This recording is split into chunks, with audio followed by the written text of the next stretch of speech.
Comment tu t'es retrouvé à racheter une champignonnière? Je vais faire rêver beaucoup de repreneurs. On arrive avec ma femme sur le site et on voit un monde pas possible. Moi, je tombe amoureux du site tout de suite. Et on voit immédiatement des erreurs de gestion manifestes dans l'exploitation passée. J'avais fait venir les archers du Puy. Je voulais vraiment qu'on ait un des plus beaux lieux de France. Qu'est-ce qui t'anime dans l'idée de reprendre une entreprise? C'est de trouver des belles endormies et vraiment de les propulser au maximum de leur potentiel. On a une boutique salon-thé sur le thème d'Harry Potter. D'accord. Et là encore, on a créé un lieu immersif extraordinaire. On est 4,9 sur 5 sur Google. Quand tu crées ton univers à toi, tu es le leader. Et quand tu es le leader, tu peux créer ton pricing. Tu me disais en préparant cette interview que ce pays se meurt dans la banalité. En voulant être l'identique de l'autre, en fait, on fait que du moyen. Alors que si on cherche vraiment une différence extraordinaire, on a des résultats extraordinaires. Bienvenue dans Vivement la reprise, le podcast qui raconte l'envers du décor de la transmission d'entreprise avec zéro tabou. On vous plonge dans ce moment précis où tout bascule, des négociations tendues, les premiers face à face avec les équipes et puis des enjeux de pouvoir et surtout des rencontres. Parce que reprendre une entreprise, c'est entrer dans une histoire qui n'est pas forcément la vôtre, des parcours intimes et une seule certitude, racheter une boîte ne se passe jamais comme prévu. Aurélien Schneider, bonjour. Bonjour. Merci d'être parmi nous dans Vivement la reprise. Merci de m'avoir invité. On est trop content de te recevoir. Alors toi, tu as quand même une histoire assez dingue, dont on parle d'ailleurs régulièrement dans les médias, parce que justement, tu as repris un lieu totalement insolite. On va en parler dans un instant. D'abord, qu'est-ce qui t'anime dans l'idée de reprendre une entreprise ? L'animation première que j'ai, c'est de trouver des belles endormies ou des entreprises qui ne sont pas développées comme elles devraient l'être et vraiment de les propulser au maximum de leur potentiel. Ok. Dans la famille, il y avait déjà des repreneurs d'entreprise Alors, mon papa était plutôt entrepreneur associatif, on va dire. C'est-à-dire qu'il était plutôt intrapreneur. Enfin, bon, maintenant, il y a plein de termes qui se créent autour de l'entrepreneuriat, mais il avait une fibre entrepreneuriale, mais qu'il n'a pas exercé au sein d'entreprises commerciales, mais plutôt au sein d'associations ou de développement de réseaux. Ok. Donc, tu avais déjà quelque part en toi cet ADN entrepreneurial. Oui, c'est quelqu'un qui m'a... C'était mon mentor. C'est quelqu'un qui m'a énormément inspiré. D'accord. Et puis, les enfants, c'est souvent comme ça. Soit ils suivent la voie, soit ils se détournent complètement. Et là, j'ai vraiment suivi ce flow. Bah, tant mieux. Oui. T'en es plutôt heureux aujourd'hui. J'en suis assez fier. Je le remercie pour ça parce que je ne l'ai jamais fait. Je le fais là. Bon, on va en parler justement parce que je suis quand même très intriguée de comprendre comment tu t'es retrouvé à racheter une entreprise qui est à la base quand même une champignonnière. C'est comme ça qu'on appelle ça, c'est ça? Voilà, c'est ça. Qu'est-ce que c'est d'ailleurs une champignonnière pour celles et ceux qui ne connaissent pas forcément? Qu'est-ce que vous faites? Alors, pour être très clair, le lieu géographique est très important. On est dans le Saumurois, on est au bord de la Loire, dans des galeries de tuffeau. Des galeries de tuffeau qui ont été creusées par l'homme pendant toutes ces années. Initialement pour y habiter, ensuite pour créer des matériaux de construction, pour faire les châteaux de la Loire, ces fameuses pierres blanches. Magnifique. Et puis, derrière ça, à la fin de l'extraction de la pierre de tuffeau, qui a été arrêtée du fait des nouveaux matériaux de construction, on a des galeries complètement vides, mais on s'est rendu compte pendant l'extraction de la pierre de tuffeau que sur le fumier de cheval, les chevaux qui servaient à rentrer et sortir le matériel de tuffeau, poussait un petit champignon, la rosée des prés, que nous on appelle le champignon de Paris. D'accord. Et donc très naturellement, à la fin de l'extraction de la pierre de tuffeau, on a cultivé toutes ces galeries en champignonnières, puisque il n'y avait pas besoin de lumière, on avait un taux d'humidité parfait, on avait la température parfaite, et donc ce sont devenus des champignonnières. Génial. Et le temps avançant, on a dû arrêter cette culture des champignons parce que trop coûteux, parce que concurrence des pays à faible coût dans l'Est de l'Europe.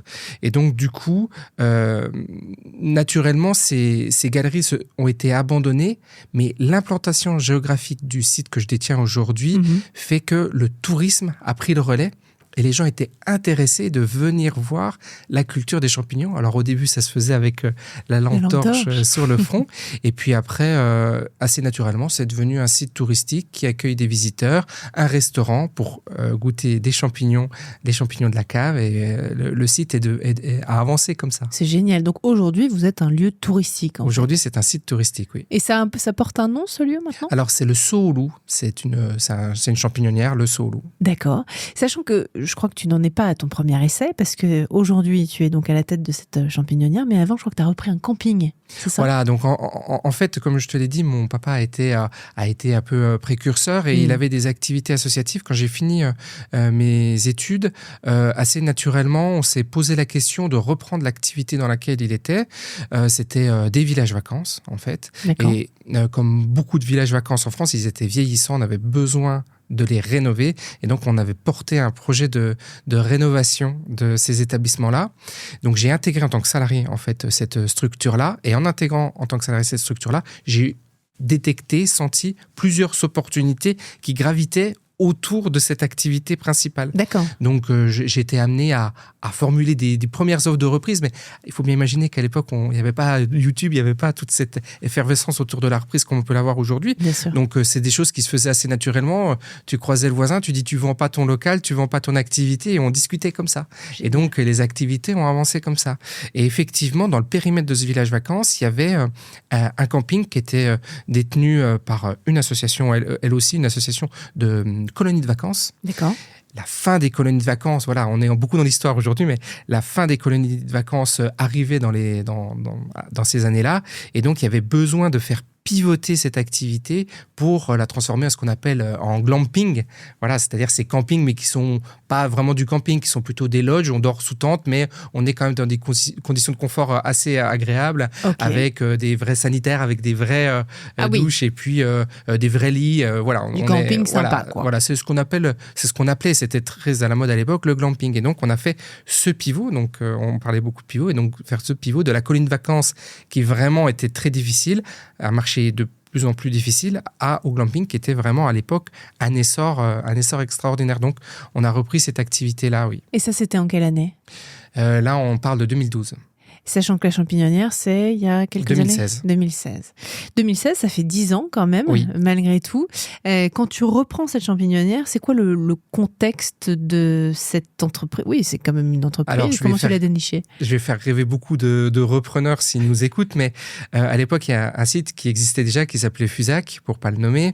Et puis, avec ma femme, on était sur nos activités. Puis je dis, ce serait bien quand même qu'on trouve quelque chose de nouveau, qui nous rebooste, qu'on reparte sur un nouveau projet. Et je regarde sur Fusac, première fois que j'ouvre ce site, au bout de la 3e annonce, je tombe sur cette offre-là. Ah oui. Et je dis, ça c'est assez incroyable. Et puis je veux pas payer, je sais pas pourquoi à l'époque je veux pas payer les 41 €. Avec le descriptif, j'arrive à retrouver l'entreprise.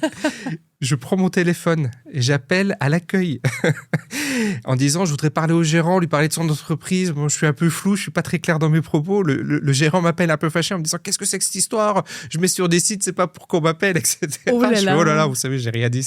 Voilà, on était intéressés par votre entreprise. Est-ce qu'on pourrait la visiter ? Oui. Il fait écoutez, venez.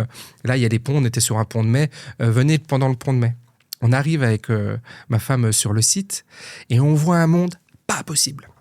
On gravit les quelques escaliers qui nous mènent aux 31 mètres au-dessus du niveau de la Loire et on arrive sur ce lieu extraordinaire. Moi, je tombe amoureux du site tout de suite, immédiatement, parce que ce site est extraordinaire. Et on voit immédiatement des erreurs de gestion manifestes dans l'exploitation passée. En tant que visiteur, immédiatement avec l'œil un petit peu avisé, on voit tout de suite des choses. Je te donne juste un exemple. On a un restaurant à l'intérieur de 50 places. On a une terrasse de 150 places à l'extérieur. Et il n'y a personne sur la terrasse alors que le restaurant est rempli et que je vois le gérant refuser les clients les uns après les autres. Non, c'est pas possible, c'est pas possible, c'est pas possible. Ah oui. Donc tout de suite, tu fais le calcul, tu te dis c'est quand même incroyable. On est sur un pont de mai. Je sais pas, il y a peut-être 400, 500 personnes qui venaient dans la journée et on refuse les gens. Ouais.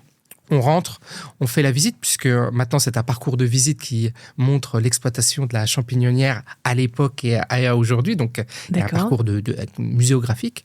Et on rentre dedans et ce sont des simples panneaux imprimés sur feuilles A4 plastifiées. Donc on se dit ok, et donc on voit après les commentaires Google, on se dit ok, là il y a clairement un potentiel, une opportunité. Mais si tu veux, aujourd'hui, je le conscientise, mais à l'époque, c'était pas comme ça. À l'époque, c'était beaucoup d'instinct. Je suis super contente de lancer vivement la reprise avec notre partenaire Banque Populaire, première banque des entreprises en France depuis 16 ans, selon l'étude Kantar PME-PMI 2025. Pour réussir sa reprise, il faut avant tout être bien entouré. Alors, selon le ministère de l'Économie, d'ici 2030, près de 500 000 entreprises chercheront un repreneur. C'est énorme et c'est un enjeu colossal pour nos régions. Et c'est là justement que notre partenaire Banque Populaire entre en jeu. Leur force, vous allez le voir, c'est de vous accompagner sur tout le parcours de transmission, avant d'abord avec le diagnostic et la valorisation, pendant aussi pour l'exécution et la structuration de financement, et puis après surtout pour sécuriser votre projet dans la durée. Alors que vous soyez un professionnel de proximité, une PME ou une plus grande entreprise, les conseillers professionnels, les chargés d'entreprise aussi et les experts dédiés Banque Populaire sont à vos côtés pour vous accompagner dans vos projets de reprise. Et puis au-delà du conseil, Banque Populaire peut financer, peut garantir et même investir à vos côtés. C'est ce qui sécurise concrètement le repreneur, le vendeur et surtout ce qui assure la pérennité de l'entreprise. Pour anticiper votre projet, rendez-vous sur banquepopulaire.fr. Le lien est dans la description. Merci encore 1000 fois à Banque Populaire de soutenir vivement la reprise. On passe à la négociation. Génial comme histoire. Donc vous tombez amoureux tous les deux. Voilà. Avec ta femme de ce lieu. Qu'est-ce qui se passe ensuite ? Eh ben, comme on était venu dans le cadre d'une reprise, on discute avec le gérant à la fin de notre visite à nous. Puis on se met d'accord sur le prix, on discute pas trop le prix.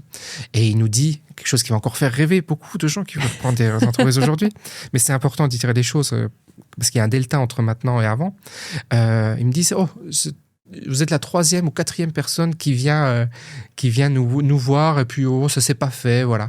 Et donc en fait aujourd'hui une entreprise qui serait captée immédiatement par le marché des repreneurs à l'époque était peut-être un peu difficile à vendre du fait de la nonchalance du propriétaire. D'accord. Et puis de cette exploitation au final un petit peu branque-ballante, pas très optimisée, quoi. Tu as su pourquoi finalement il n'a pas vendu aux 3 ou 2 autres personnes qui étaient venues avant ? Parce que en fait il a mis une annonce sur Fusac et c'est tout. En fait il n'y avait pas une démarche très proactive. D'accord. Voilà. Il était donc peut-être pas sûr de vendre. Les gens qui venaient n'étaient pas des gens très qualifiés. Je comprends. Première visite, donc tu nous as raconté la scène, des étoiles dans les yeux, le lieu, l'ambiance, j'imagine qui devait être assez folle. En plus, un week-end de mai, effectivement, oui. S'il y avait du monde, ça devait être quand même sympa de se projeter aussi. C'est important aussi de se projeter dans une entreprise qu'on a envie de reprendre. Il y a apparemment aussi beaucoup d'espaces qui n'étaient pas utilisés, notamment cette terrasse.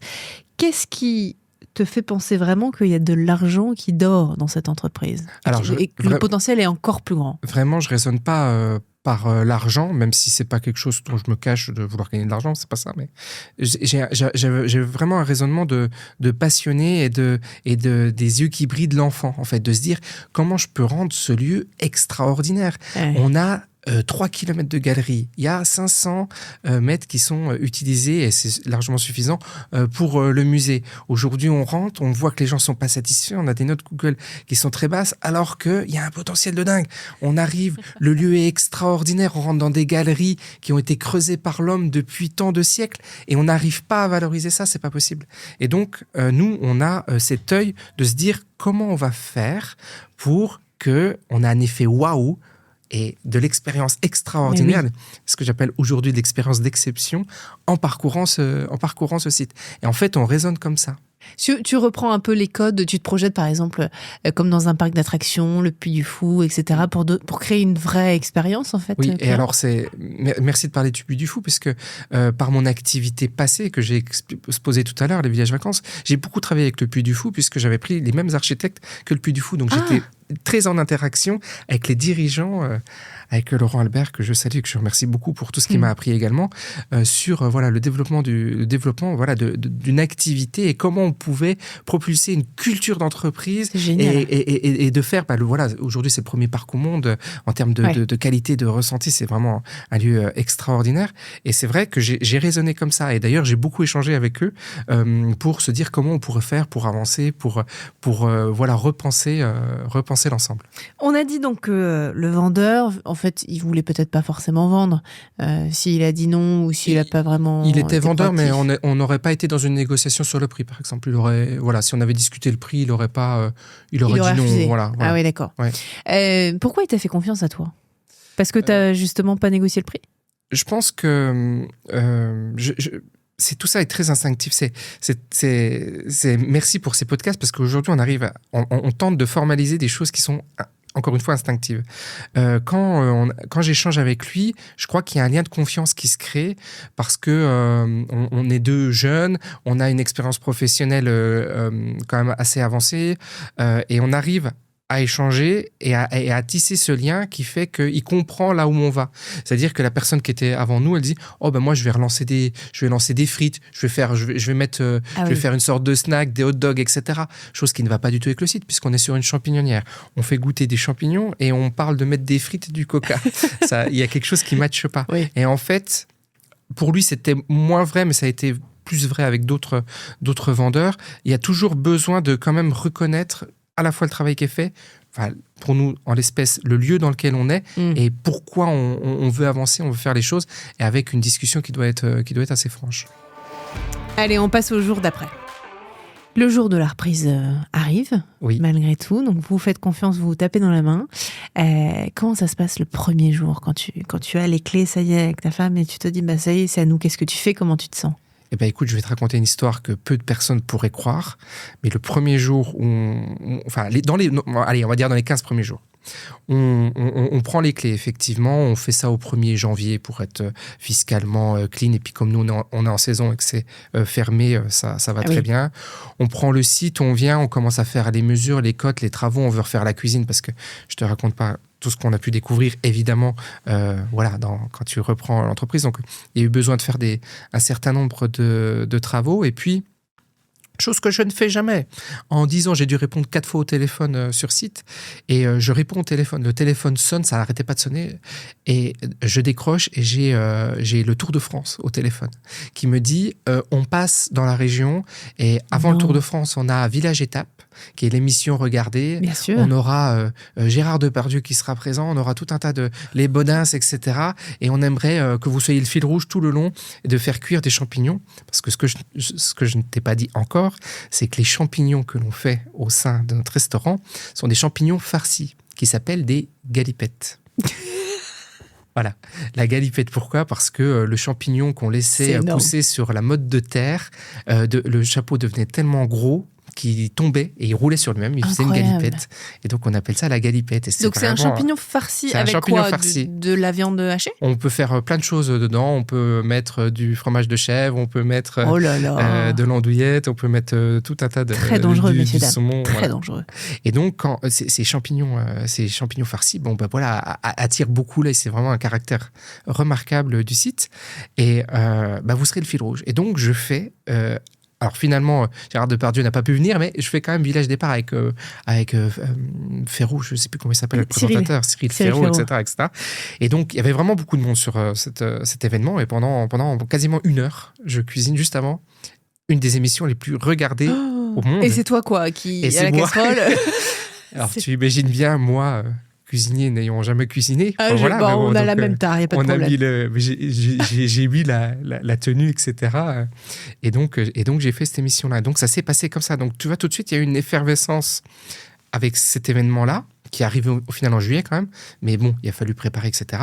Mais sur une reprise, c'est quand même un événement marquant. Bien sûr. Et puis, un accueil extraordinaire de ce qu'on pourrait appeler des concurrents, mais qui en fait sont des partenaires, puisque le Saumurois est une des régions, c'est peut-être la région où il y a le plus de sites touristiques en France. D'accord. Et c'est une région qui a dû se fédérer, parce que les gens allant à la mer, qui était une destination, il fallait arrêter les gens à Saumur, parce que il y avait besoin avec le cadre nord, etc. Il y avait des choses à faire avec les troglodytes, avec le vin, avec la Loire. Il y a plein de choses à faire à Saumur.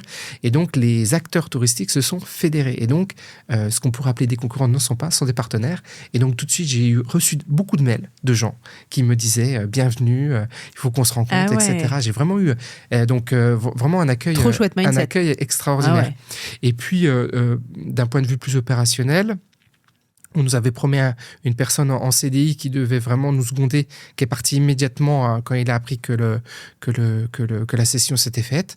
Donc, on s'est retrouvé sans cette personne. Donc, il a fallu vraiment reprendre la maison en main. Mais pour moi, c'était quelque chose d'assez simple de mon parcours professionnel, puisque j'étais, si on revient au village vacances, c'était une expérience beaucoup plus rude, beaucoup plus intense en termes de management, d'animation. Et donc là, je venais sur quelque chose de plus simple parce que à 18h, on ferme, on rouvre à 9h ou à 10h. Donc, il n'y a pas toute la gestion comme je pouvais l'avoir dans les villages vacances, qui sont des établissements où on a beaucoup de saisonniers, où on gère beaucoup d'humains et qui étaient beaucoup plus émotionnellement intenses. J'imagine, puis c'est 24/24 un camping aussi. Ouais, les établissements d'hébergement touristique sont assez intensifs. Ouais. Qu'on comprenne bien, à ce moment-là, quand tu arrives dans cette champignonnière, dans cette entreprise, il n'y a pas vraiment de parcours, j'allais dire parcours client, mais parcours visiteur en tout cas qui est structuré. Il y a un parcours de visite très simple. D'accord. Voilà. Qu'est-ce que tu décides là de changer ? Les gens, ils vivent quoi concrètement quand ils arrivent dans le lieu ? Une fois qu'on reprend le parcours de visite, je prends attache avec un scénographe et on repense complètement le parcours de visite. On reprend le parcours de visite à son début et on va expliquer en 1900 qu'est-ce qui s'est passé, en 1950 qu'est-ce qui se passe, voilà, entre l'avant, l'après-guerre, l'avant-guerre, et puis la culture artisanale, la culture sur ces modes de terre des années 1900 avec toutes les maladies, avec tout un tas de légendes, le fait d'interdire les femmes dans les caves parce qu'il y a tellement de maladies qu'on a peur que les femmes amènent la maladie. Ah ouais ? Et puis après, il y a la guerre. Qu'elles amènent la maladie ? Oui, qu'elles amènent la maladie sur les champignons. Donc, elles s'étaient interdites dans les caves, mais après, on a déjà, à l'époque, on le savait, mais la condition des femmes était très difficile. Et puis, après, il y a la guerre. Donc là, ce sont que les enfants et les femmes qui exploitent les galeries, puisque les hommes sont partis à la guerre. Donc, il y a tout. Donc, il faut expliquer tout ça. Et puis, la culture aujourd'hui, la culture des différentes variétés de champignons qu'on peut avoir. Je suis fascinée par cette histoire-là. Donc, tu crées un parcours pédagogique aussi, quelque part. Oui, c'est ça, c'est muséographique, on peut dire. Ouais. Alors que c'est pas du tout ton expertise.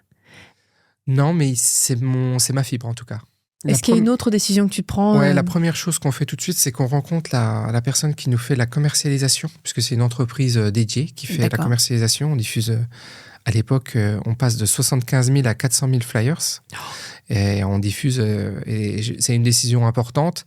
On refait évidemment la charte graphique, on refait tout ce qui était fait. Si tu veux, on était dans l'avant. Tout était un peu dessiné, tout était un peu fait comme ça, et on professionnalise les choses. D'accord. Et je dirais maintenant, au bout de 10 ans, il faudrait encore repasser ce cap-là. C'est-à-dire que c'est des cycles. Et donc, il y avait besoin de remettre le lieu vraiment au nickel, mais aussi sa commercialisation. Donc, site internet, évidemment. Et puis, cette commercialisation et cette diffusion qui est vraiment augmentée. Allez, place aux surprises maintenant. Les 100 premiers jours, il se passe comment ? Et surtout, qu'est-ce qui te surprend le plus ? Moi, ce qui m'épate sur ce lieu, puisque les 100 premiers jours, c'est donc 3 mois, on ouvre en mars, 1er mars. Donc, on reçoit le substrat, puisque dans la production de champignons, nous, on fait la culture, mais l'incubation du substrat. Donc le substrat, c'est le fumier de cheval dans lequel on va mettre le mycélium, c'est-à-dire les graines de champignons, si tu veux, dedans. Ouais. Ça, c'est pas nous qui le faisons parce que c'est un process très stérilisé, très, très compliqué et puis qu'on peut pas faire, qu'on explique mais qu'on ne fait pas nous. Donc on reçoit le substrat. Donc déjà, il y a cette première façon de mettre les champignons dans la cave. Donc ça, c'est assez étonnant parce que tu mets des champignons dans la cave, tu dis OK. Bon. Puis après, le monde qui passe.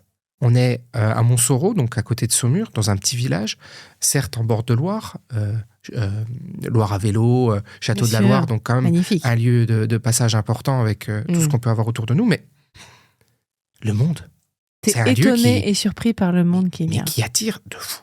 Tout ça pour des champignons. Qui viennent, Mais je crois que c'est le lieu, en fait, il y a de la curiosité qui se crée. Ouais, mais c'est sûr. Et moi, c'est vraiment le truc qui m'étonne, le nombre de gens qu'on refuse. Et d'ailleurs, on prend après la décision d'ouvrir en février, parce qu'on voit beaucoup de gens qui ont dit, c'est fermé, c'est fermé, pas aujourd'hui, pas aujourd'hui, pas aujourd'hui. Les gens étaient déçus ou frustrés de ne pas pouvoir visiter. Mais c'est surtout, c'est dingue, c'est incroyable d'avoir tout ce flot de personnes qui peut venir sur ce site. C'est dit, quand tu reprends une entreprise, c'est la meilleure aussi des récompenses quelque part. Voilà. C'est que non seulement ça marche, et puis qu'il y a une vraie demande. Donc, du coup, on passe de... je vais peut-être dire une bêtise, entre 18 et 22 000 visiteurs, il devait faire. On passe à 40, un peu plus de 40 000. Et si on prend avec le restaurant, tout le site, on est sur 50 000 visiteurs. Oh là là. Donc, on arrive sur des chiffres qui sont quand même assez importants. Parce que tu fais 50 000 x 10, ça fait 1,5 million de personnes quand même. Incroyable. À quel moment tu te dis justement que ça bascule au-delà des chiffres? Est-ce que tu te dis, en fait, ça y est, j'ai repris une entreprise qui en fait va marcher et qui pour laquelle d'ailleurs il y a de l'intérêt, un lieu assez magique certainement aussi. Est-ce qu'il y a un moment où tu es passé du doute peut-être des premiers jours après la reprise en te disant bon ok c'est une super aventure etc. et j'y crois, mais il y a quand même une part de doute quand on reprend une entreprise. Au moment où tu te dis ça y est, ça commence à marcher, quoi. Écoute, j'ai pas eu de doute. Moi, j'ai pas vécu cette... T'as pas eu de doute? Non, alors que sur des reprises qui ont pu venir après, je l'ai en fait. Et je me dis, peut-être que si j'étais aujourd'hui, je regarderais les choses différemment. Mais j'ai pas eu de doute parce que le prix d'achat n'était pas... Enfin, il était important, mais l'engagement financier, il n'était pas monstrueux. Et puis, j'étais assez certain de ce qu'on faisait, de voir ce flux de personnes qui venaient tout le temps. Déjà, ça rassure beaucoup. Et d'avoir vu l'établissement tourner, d'avoir extrêmement bien analysé l'environnement dans lequel on était, les autres sites touristiques, à combien ils tournaient, vraiment regarder les flux touristiques. En fait, moi, mon travail de préparation a fait que j'ai pas été inquiet. T'étais à l'aise. Ouais. Et confiant. Qu'est-ce qui a été le plus simple ou le plus fluide à mettre en place, à changer? Pour moi, le plus fluide, c'est vraiment l'expérience. C'est vraiment d'arriver à créer une expérience, que ce soit du moment où la personne prend un dépliant jusqu'au moment où elles viennent chez nous. Et c'est pourtant, vraiment... c'est pas évident.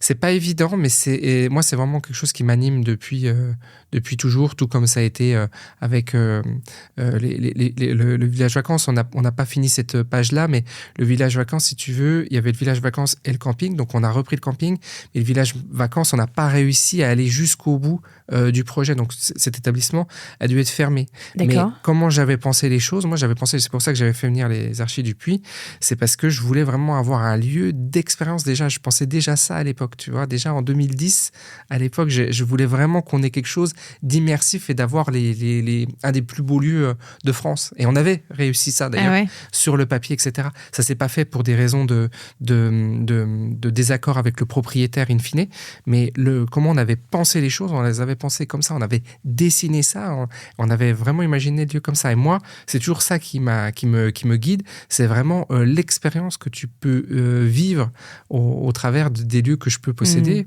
Un troisième lieu, alors là, qui n'est pas une reprise, mais qui est une création, c'est notre boutique sur Quinte. On a une boutique salon de thé sur le thème d'Harry Potter. D'accord. Et là encore, on a créé un lieu immersif extraordinaire. Je regardais encore hier, on est encore à 4,9 sur 5 sur Google avec je ne sais plus combien de centaines d'avis. Oui. Donc tu vois, on a un niveau de performance qui est très élevé dans l'expérience et dans cette immersion-là. Et attends, cette boutique, donc tu dis que c'est une création qui est associée à la Champignonnière ? Alors, si tu veux, c'est un groupe, c'est ce qu'on appelle une holding. Et donc, c'est un groupe qui s'appelle Feeling Good. Et dans ce groupe, on a plusieurs entreprises. Et on a donc la Champignonnière, qui est une SARL. Et puis, je fais aussi avec des participations. Donc là, c'est avec ma sœur. On fait pas mal les choses en famille. En famille, trop sympa. Avec ma sœur qui est majoritaire dans l'entreprise. Et donc, ça fait 5 ans maintenant. Et on tient cette boutique salon de thé au centre de Cannes, en fait. D'accord. Et donc, les gens, on est au centre de Cannes, mais on n'est pas dans un lieu de passage. Et donc, les gens viennent comme une destination. Pour ça. Voilà, Océane fait beaucoup de TikToks, etc. Quand on a lancé le TikTok, on a dû faire 1,2 million de vues quand on a lancé le TikTok de la boutique, parce que justement, on a pu raconter cette expérience. C'est génial. Et tout ce parcours-là. Et c'est quelque chose d'assez unique, parce que dans le Sud, on ne raisonne pas trop comme ça. C'est banqué un peu, tu vois, vivre ensemble, un peu de spiritualité, sorcellerie, etc. Et c'est un lieu complètement à part, complètement unique dans le Sud. On ne t'arrête plus. Non. Création, reprise, on ne l'arrête plus. Tu me disais en préparant cette interview que ce pays se meurt dans la banalité. Ouais, Qu'est-ce que ça veut dire ? ça veut dire que malheureusement, on a très peu d'éducation à l'entrepreneuriat. Et vous faites partie des gens qui éduquez beaucoup au travers de tout ce que vous pouvez faire autour de la reprise ou de l'entrepreneuriat. Mais c'est vrai qu'aujourd'hui, quelqu'un qui veut entreprendre, alors c'est encore plus pire il y a 10 ans, mais à part des bouquins du style le MBA, Pro MBA ou voilà, quelques livres, très américains au final, dans une culture très américaine qui s'applique au final pas tant que ça en France, même si on essaye de pousser les codes, etc. C'est pas forcément évident. Du coup, comment tu fais quand tu crées une boîte ? Tu regardes ton voisin et tu fais comme ton voisin. Et ça, malheureusement, c'est le pire de ce qu'il faut faire. On se copie tous, en fait. Sans aucune originalité. On perd notre singularité, en fait. Et en perdant notre singularité, la singularité de l'entreprise, on perd tout ce qu'il y a de positif à être singulier, c'est-à-dire pouvoir polariser, pouvoir faire passer un message, pouvoir combattre des ennemis, etc. Et en voulant être l'identique de l'autre, en fait, on fait que du moyen et du banal, alors que si on cherche vraiment une différence extraordinaire, on a des résultats extraordinaires. C'est intéressant. Et aujourd'hui, en France, on a besoin de rentabilité, beaucoup plus. Je pense qu'on vit crise après crise depuis le Covid, et peut-être que ça ne va pas s'arrêter, en fait. Et aujourd'hui, on a un litre d'essence à 2 €, etc. Donc, on doit vraiment penser à la rentabilité de façon très, très importante. Ça doit vraiment être un moteur. Et pour avoir de la rentabilité dans le domaine des services, on va dire, on a besoin de différenciation très très fort et d'aller chercher quelque chose d'unique. Moi, je le qualifie d'insolite, mais ça peut être un insolite autrement, et d'être véritable, que les business vraiment soient vraiment eux, quoi. Voilà. C'est intéressant parce qu'aujourd'hui, tu as donc à peu près 10 ans de recul sur ce que tu as racheté, ce lieu qui était déjà insolite dans sa forme et dans ce qu'on peut visiter dans le cadre d'un lieu touristique, mais qui, dans les faits, tu l'as rendu encore plus insolite par le parcours que tu as créé, par l'âme que tu y as... On a révélé les choses. C'est plus ça. Ouais. On a révélé ce lieu, en fait. On a juste magnifié un peu quelque chose qui nous dépassera, puisque c'est là depuis... tellement longtemps. Il mourait un peu ? Oui, c'était en déclin, c'était en fort déclin. Tu as 10 ans de recul sur ton aventure. Oui. Il s'est passé plein de choses pendant cette aventure.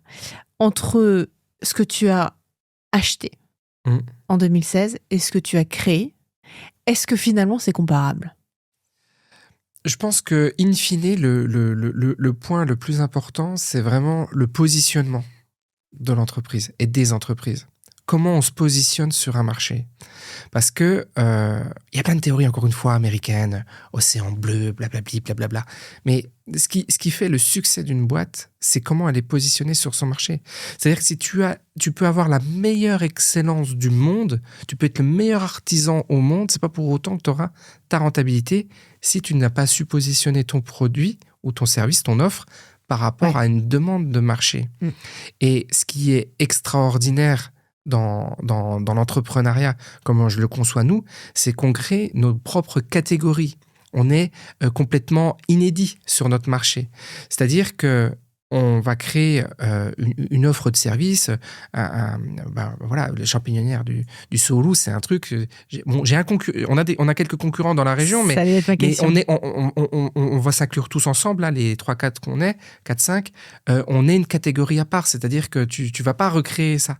Quand on crée une boutique salon de thé autour du thème d'Harry Potter, on crée notre propre catégorie, c'est-à-dire qu'on est notre propre innovation et on répond à une demande de marché en étant innovant nous-mêmes, et après on peut le qualifier de plein de choses, de plein de théories, mais en tout cas c'est ça qui est important, c'est d'aller créer son univers à soi, parce que quand tu crées ton univers à toi, tu es le leader, et quand tu es le leader, tu peux créer ton pricing, tu peux créer ton prix, c'est-à-dire que c'est toi qui guides ce que tu fais. Puisque tu es le leader, tu es le seul, donc mais il faut arriver à avoir un positionnement, c'est ça qui est important. C'est le positionnement qui offre derrière la liberté d'entreprendre et d'exprimer ses passions. Et moi, parce que c'est quelque chose que je fais naturellement comme tu peux le comprendre, que c'est quelque chose de très intuitif. Et quand je l'ai fait pour moi, je l'ai fait aussi pour d'autres, que j'ai aidé des amis, des chefs d'entreprise, etc. Moi, il n'y a pas un moment où je rentre pas dans un café, où je discute pas au bout de 2 minutes avec le chef d'entreprise pour lui dire comment repositionner son entreprise, son offre. Et c'est passionnant parce que, encore une fois, il n'y a pas d'éducation, il y a peu d'éducation du fait de ce raisonnement entrepreneurial en France qui est ce qu'il est, d'accord ? Mais quand on voit les leviers, l'angle mort un peu, ce que la personne n'a pas vu et comment on peut repositionner l'entreprise, c'est vraiment passionnant parce qu'on fait pivoter la boîte et d'un seul coup, elle passe de pas de rentabilité à forte rentabilité. Ouais, et ça, c'est extraordinaire. Ouais. Ça, j'adore. Il nous manque certainement une éducation à l'esprit entrepreneurial ou en Angleterre, j'ai eu la chance de le vivre. Il y avait des cours d'entrepreneuriat avec l'émission Qui veut être mon associé, mais Dragon's Den, ouais. Exactement, dans les écoles. C'était complètement dingue. Donc c'est vrai que peut-être. J'ai souvenir d'avoir regardé ces émissions-là en 2006. En 2006. Et qui n'existaient pas en France, donc tu les as regardés à l'étranger. Quand j'étais en Irlande, aussi. Ah, mais voilà. Et voilà d'où ça vient. Ouais, un esprit entrepreneurial anglo-saxon. Oui, entre le moment où, avec ma femme, entre le moment où on a fini la licence de droit et le moment où on est rentré en école de commerce, entre les deux, on a fait une année à nous de césure. Et c'est vrai qu'on a vu, j'ai vécu ça et j'ai vu on était serveur dans des hôtels de luxe, donc on a vu aussi toute cette énergie et cette effervescence du Celtic Tiger à l'époque. Et donc, c'était vraiment assez extraordinaire. C'est vrai qu'il y a peut-être une éducation à faire. Bon, c'est un discours qu'on entend maintenant, aujourd'hui, un peu partout en France. Voilà, l'entrepreneuriat en France, mais il faut faire, quoi, en fait, surtout. Ouais. Il faut y aller, il faut faire et il faut vraiment aller chercher de la rentabilité. C'est vraiment le point le plus important. Aujourd'hui, quand tu retournes sur place, là on enregistre ce podcast à Paris, mais quand tu retournes dans ta champignonnière, qu'est-ce que tu ressens ? C'est de la fierté, Je vois ce qu'il y a encore à faire.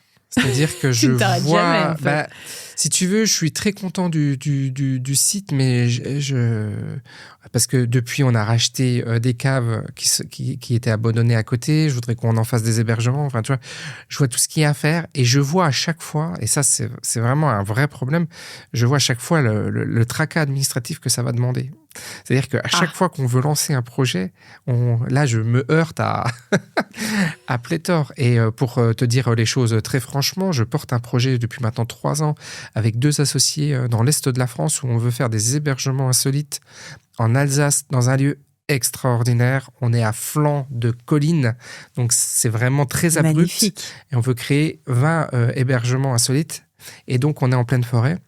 Et donc, comme on est en pleine forêt et qu'on est en France, c'est très compliqué. Et on doit passer notamment devant une commission qui s'appelle la CDPENAF, beaucoup trop de lettres. Et beaucoup de dettes, et donc beaucoup trop de gens. Et donc, on a mis autour de la table, autour du préfet, 25 personnes, les gens qui protègent les oiseaux, les gens qui chassent les oiseaux, les gens qui font pousser des haricots, les gens qui disent que les haricots, c'est pas bien, etc., etc. Et donc, évidemment, t'as jamais d'accord. Et donc, ça fait à peu près, ça fait 3 ans qu'on se bat. On a un permis, on a l'accord de SABF, on a l'accord de tout, mais on n'a pas l'accord de cette commission parce que ce lieu a été un lieu de pâturage il y a très très longtemps et qu'on se dit que c'est peut-être agricole et que peut-être un jour on le fera, alors qu'on a lettre de la chambre d'agriculture qui nous dit que non, il y a pas, ça sera jamais un terrain agricole. On n'en fera jamais rien, que on a le maire qui nous soutient, le président de la communauté d'agglomération qui nous soutient, les députés qui nous soutiennent, et donc on a vraiment un problème administratif de mur administratif dans ce pays. Et donc ce projet-là, qui est un projet important, 3,5 millions d'investissements, beaucoup d'emplois créés dans des vallées qui sont des vallées un peu sinistrées de plein de choses. Et donc, il faut absolument avoir une vision libérale des choses. Et il va falloir que l'on se batte pour ça, pour reprendre cette vision libérale. Et merci aussi à ce que vous faites, parce que vous participez à ça. C'est gentil, on essaye en tout cas, surtout de mettre en avant des histoires comme la tienne qui sont inspirantes, en montrant aussi que certes il y a des sujets qui sont embêtants et qui prennent du temps et qui ne sont pas toujours faciles et qu'on se heurte aussi à une réalité franco-française, mais qu'en même temps, à côté de ça, et malgré ça, on arrive à créer de très belles histoires qu'on est ravis de mettre en avant. Donc ce que je comprends, c'est que ce nouveau projet-là, tu en as plein, mais notamment ce nouveau projet dans l'Est, c'est la suite logique de tout ce que tu as créé ces dernières années ? Ouais, c'est un projet que j'apprécie beaucoup parce que je suis accompagnateur de ces deux jeunes pour eux, c'est vraiment leur projet de vie. Nous, c'est un projet dans le groupe, mais pour eux, c'est vraiment leur projet de vie. Donc, je suis très fier parce que je les vois très déterminés malgré les difficultés. Et je verrai ce lieu vraiment comme un lieu comme on l'a expliqué, c'est-à-dire que on va pas juste utiliser le site parce qu'il est extraordinaire, ça va marcher. Ouais. On va vraiment mettre une stratégie en place, une expérience extraordinaire, et on en fera un des plus beaux lieux de France en termes d'expérience d'hébergement. Et on ira jusque-là. Ça va ressembler à quoi, là, si on arrive à se projeter? Il faut imaginer des cabanes en bois de 35 mètres carrés avec des bains nordiques, des bains finlandais. Et puis, soit tu es en pleine forêt, c'est-à-dire que tu as des fougères autour de toi avec une vue extraordinaire sur les Vosges. Ou tu peux t'imaginer aussi le lieu avec de la neige autour de toi. Et puis, que tu es dans un lieu extraordinaire. Et à l'intérieur, il y aura plusieurs univers. Tu peux avoir des univers baroques, des univers végétaux. Voilà, on va pas tout dévoiler, mais l'idée, c'est vraiment qu'on pense les choses comme ça, oui. Bon, on a hâte, en tout cas, que vous arriviez à... mais j'imagine... Non, mais c'est sûr que c'est toujours décevant, j'imagine, notamment quand on a un esprit entrepreneurial et qu'on fonce comme le tien. On est tellement exemplaire sur l'environnement, puisqu'on met que des pieux. On coupe pas un arbre. Enfin, on a un truc qui est incroyable. Il faut vraiment que ce projet aboutisse. On peut pas laisser à l'étranger la création, l'innovation, et qu'en France, on n'arrive plus à développer un projet qui soit le plus simple qui soit. Porté par des Français, en plus, qui connaissent le secteur. Quand tu arrives dans un nouveau lieu, aujourd'hui, comme celui que tu viens de nous décrire, c'est quoi le premier truc que tu regardes ? Alors, si on est sur un lieu qui est existant, moi, la première chose que mais c'est très instinctif encore une fois, mais moi, je vois directement quand je lis le business, le business model. Tu vois, j'arrive très rapidement à voir ce qu'il faudrait faire pivoter, c'est-à-dire, là, si tu fais la même chose, mais tu vas sur ce marché-là, d'un seul coup, ton business, il va marcher très, très fort. Donc, c'est souvent ça que je regarde. Et puis, quand c'est une création, je vais plutôt avoir une analyse macro, c'est-à-dire, OK, qu'est-ce qui peut se faire dans le monde qui ne se fait pas encore chez nous ? Excellent exemple, les terrains de padel. Bon, maintenant, aujourd'hui, il y en a partout. Oui. Mais moi, quand j'ai vu ce truc-là émerger, parce que je voyage beaucoup, quand je voyais ça en Espagne, et que je dis, mais quand ça va arriver en France, tu vois, et tu vois le truc. Bon, malheureusement, si tu veux, tu as un pic trop fort, là. C'est-à-dire qu'il y en a beaucoup qui vont fermer parce que mais il y en a trop qui vont s'ouvrir. Ouais, c'est ça. Donc, on va avoir un problème de saturation de marché parce que peu de barrières à l'entrée. Mais c'est pas grave. C'est au moins une dynamique. Ouais. Et quand tu vois ça, donc bon, ça peut être padel. Là, j'ai pas d'exemple précis, mais voilà, toujours voir quelque chose de précurseur, comme on a pu le faire avec les boutiques salon de thé à Harry Potter. On avait vu que ça se faisait un peu dans le monde. Il y en a quelques-uns qui se sont faits en France, ils ont quasiment tous fermé d'ailleurs. Mais on a senti une tendance, tu vois, on a senti quelque chose. Et malgré le fait qu'ils étaient tous fermés, toi, tu t'es dit... Alors, on l'a vu après. On l'a vu l'important, après. C'est que aujourd'hui, le tien fonctionne. Au recul, je ne sais pas si on le ferait parce que peut-être qu'on n'aurait pas assez de rentabilité encore, tu vois. C'est un modèle qui est à l'équilibre aujourd'hui, mais qu'on aurait vu un petit peu au-dessus. Malgré tout, peut-être que tu le sais, mais il y a une série qui va sortir, là, en une demi-heure, ils ont fait 5 millions de vues en 30 minutes. Là, incroyable. La nouvelle série Harry Potter. Donc, ça peut recréer un élan, mais il faut pas rester appuyé que là-dessus, quoi. Donc, il y a une réflexion autour de ce qu'on va faire là-bas, mais en tout cas, voilà, c'était 5 belles années déjà. À quelqu'un qui cherche à reprendre une boîte, aujourd'hui, une entreprise, qu'est-ce que tu lui dirais en premier lieu, le premier truc ? De ne pas croire tout ce qu'on dit sur la reprise. C'est-à-dire C'est-à-dire qu'aujourd'hui, comme il y a, encore une fois, positionnement, marché, aux États-Unis, beaucoup de communication autour de la reprise d'entreprise très très fort, vente de programmes, etc., etc. Forcément, copycat en France, je fais parce que les États-Unis, c'est 5 ans en avant, donc il faut le faire en France. Hop. Et on a eu des gens qui se sont positionnés sur la vente de formation, etc., en nous expliquant une reprise que je ne vois pas, que je n'explique pas, que je ne connais pas. Okay. Et la première chose, c'est la reprise n'est qu'un outil. La reprise n'est qu'un outil de quelque chose de plus grand. C'est-à-dire qu'il faut vraiment s'inscrire dans une vision entrepreneuriale encore une fois, de marché, de business model et de rentabilité, d'expérience client, etc., etc. Donc, bref, tous les basiques de l'entrepreneuriat. Et la reprise n'est que l'outil. C'est-à-dire que plutôt que de créer, effectivement, c'est très très long, tu reprends, boum, d'un seul coup, tu peux avoir quelque chose qui tourne, sur lequel tu peux te payer, et puis avec un modèle où tu peux financer les choses, et ça marche assez bien, comme un peu faire comme de l'immobilier que je rénove. Mais là, je fais une entreprise que je rénove. C'est pas du marchand de biens, mais c'est du marchand d'entreprise, c'est de l'affairiste. Donc, on peut le voir comme ça. Mais néanmoins, il faut pas croire qu'on peut venir sans une certaine expérience. Il faut pas croire qu'on peut venir sans vraiment d'argent, même s'il y a beaucoup de solutions et qu'on peut avoir des investisseurs. On peut avoir des groupes qui se mettent à nos côtés, ça c'est vrai, mais voilà, cette vision de on peut reprendre une boîte avec zéro apport, sans jamais l'exploiter et en étant complètement passif. Moi, je suis passif dans mes boîtes, ok ? Je peux passer, je suis vraiment passif. Je suis vraiment l'expression de ça. Avec ma femme, pendant les 3 dernières années, on a voyagé entre 6 et 8 mois par an. Donc, je suis vraiment l'expression de ça. Mais pas au départ. Au départ, il y a un engagement parce que la passion que tu vas y mettre, c'est les fruits de plus tard. Ouais. C'est ce que tu plantes, c'est les graines. La passion que tu mets, c'est les graines d'aujourd'hui qui vont donner des fruits plus tard. Et nous, les fruits qu'on a aujourd'hui, c'est de l'investissement, sans parler du biais de l'effort et de dire ouais, il faut toujours travailler parce que c'est bien vu dans notre société. C'est pas ça, mais c'est avoir un engagement humain et de cœur dans ce que l'on fait pour pouvoir avoir quelque chose d'extraordinaire derrière, parce que vous n'arriverez jamais à porter des salariés, des équipes et tout ça si vous n'avez pas, s'ils sentent pas quelque chose de vous quelque part. C'est pas forcément de la présence physique, mais il faut être quelque part. Ouais. Ouais. Et démarrer surtout en y mettant sa patte et sa vision.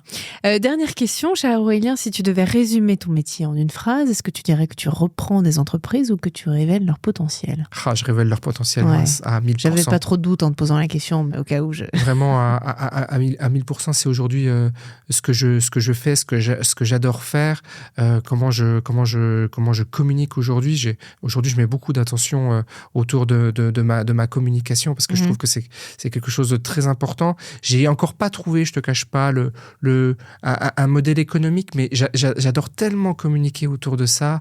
Voilà, et ça marche. Bon, ça a mis du temps. Tu vois, mes réseaux ont mis du temps à décoller, mais aujourd'hui, je sais que ça marche parce que je crois vraiment et c'est les retours que j'ai, que cette vision-là, elle est très peu partagée au final. C'est pas intéressant. Oui. Merci en tout cas pour ce passage merci à toi. Dans Vivons la reprise et pour ce partage aussi particulièrement sincère, j'ai trouvé, et c'est une très belle histoire. Tu sais quoi, j'ai envie de... On va venir visiter la Champignonnière, et puis on espère aussi visiter tous ces autres lieux qu'on te souhaite nombreux. Comment on peut t'aider aujourd'hui, nous, les auditeurs, de quoi tu as besoin ? Mon aide aujourd'hui, si je devais demander un besoin que j'ai aujourd'hui, c'est que je veux partager cette vision-là. Donc, vous pouvez évidemment, comme d'habitude, me rejoindre sur les réseaux, etc. Bien sûr. Mais voilà, et essayer de capter ce besoin qu'on a en France de faire de l'entrepreneuriat rentable et durable. On ne peut pas rester dans des visions de dropshipping, de petits business. Il faut que les gens vivent correctement et créent un actif. C'est-à-dire qu'on voit le compte de résultat. Tu sais, dans l'entreprise, on voit le compte de résultat, c'est-à-dire chiffre d'affaires, charge, le cash flow, le résultat que tu as à la fin, mais on ne pense pas assez au bilan, c'est-à-dire ce que tu possèdes. Et il faut qu'on crée des entreprises qui aient les deux, qui gagnent de l'argent, mais qui soient aussi des actifs. Parce que demain, tu achètes une boîte 100, tu dois pouvoir la revendre 500. Bien sûr. Et c'est comme ça qu'il faut raisonner. Et donc, moi, j'ai cette vision-là. Et tout ça, pour moi, ma conviction profonde, c'est que c'est le positionnement qui donne cette faisabilité-là. Et donc, voilà, je communique autour de ça et je partage cette vision-là sur LinkedIn et sur YouTube. On va continuer à te suivre, en tout cas, pour notre part. On invite évidemment les auditeurs à suivre, bien sûr, Aurélien Schneider sur les réseaux et partout où tu peux prendre la parole. Chers auditeurs, vous le savez, n'hésitez pas à commenter et à noter cet épisode de podcast. Surtout, à nous dire aussi votre passage préféré. Si vous avez des questions pour Aurélien aussi, il pourra y répondre, j'en suis sûre, sur les différentes plateformes. Merci en tout cas infiniment, Aurélien, d'avoir été parmi nous aujourd'hui. Merci à toi d'avoir donné la parole. C'est toujours un plaisir. On te souhaite tout le meilleur pour la suite. Merci.